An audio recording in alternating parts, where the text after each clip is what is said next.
बिस्मिल्लाहिर्रहमानिर्रहीम। तो बेटे we are going to discuss ozone layer. Ozone layer के बारे में हम आज पढ़ने जा रहे हैं। तो at an altitude of 25 to 30 kilometers there is presence of a layer of ozone. The ozone is formed by partial conversion of oxygen in stratosphere. तो स्ट्रेटोस्फीयर में तकरीबन 25 to 30 किलोमीटर्स में एक लेयर है ओजोन की। तकरीबन 5 किलोमीटर तक ये फैली हुई है ये लेयर, इसका नाम है ओजोन लेयर। तो कैसे बनती है ये? Simply partial conversion of oxygen. तो ऑक्सीजन से बनता है ये, कहाँ पे? स्ट्रेटोस्फीयर में। तो इस लेयर को नाम दिया जाता है, it is called as ozone layer. So the region is in 5 kilometre, जो ये रीजन जहाँ तक ये फैला हुआ है, तो इस रीजन को, so the region is called as ozonosphere. It does not allow, main काम क्या है ओजोन का?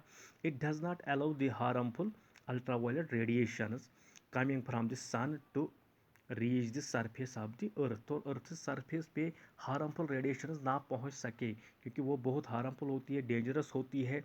तो उनसे बचाने के लिए हमारे पास रखा गया है ओजोन, यानी ओजोन लेयर, जो हार्मफुल रेडिएशंस को अर्थ पे आने नहीं देता है।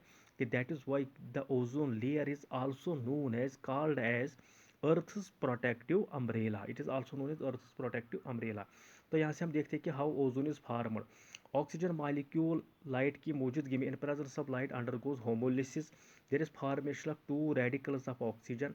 Now this radical of oxygen reacted with oxygen another oxygen molecule to form ozone.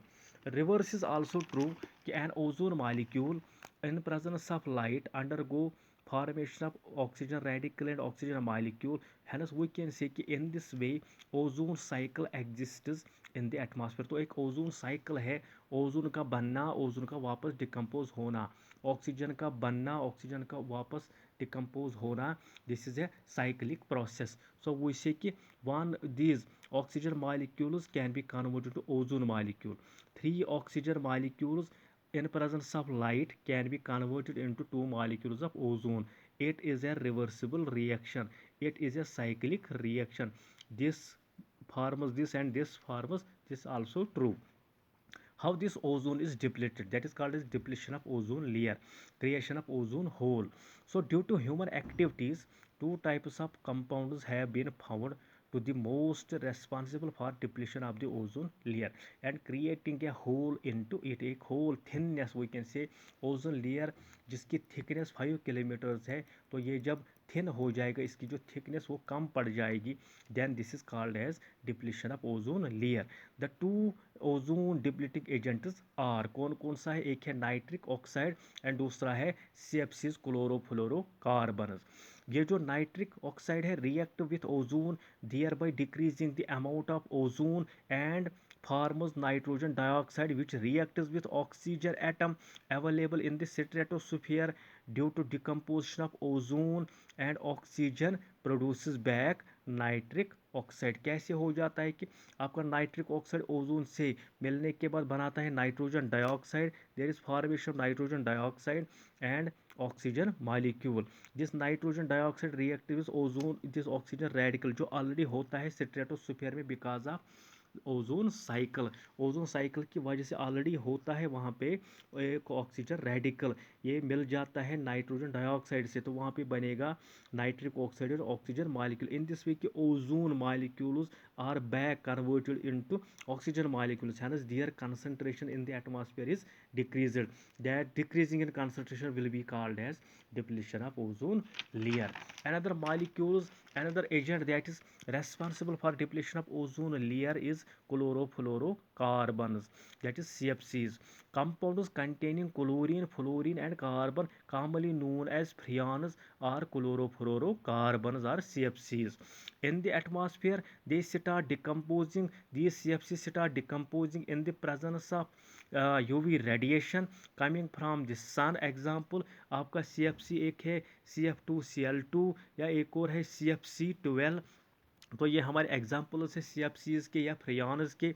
जैसे कि यहाँ पे CFC CF2Cl2 ये क्लोरोफ्लोरोकार्बन है, यह फ्रेयॉन है. अल्ट्रावायलेट रेडिएशन की मदद से ये कन्वर्ट हो जाता है CF2Cl. यहाँ पे एक क्लोरीन जो होमोलिटिकली ब्रेक हो जाता है, एक होमोलिसिस रिएक्शन हो जाती है।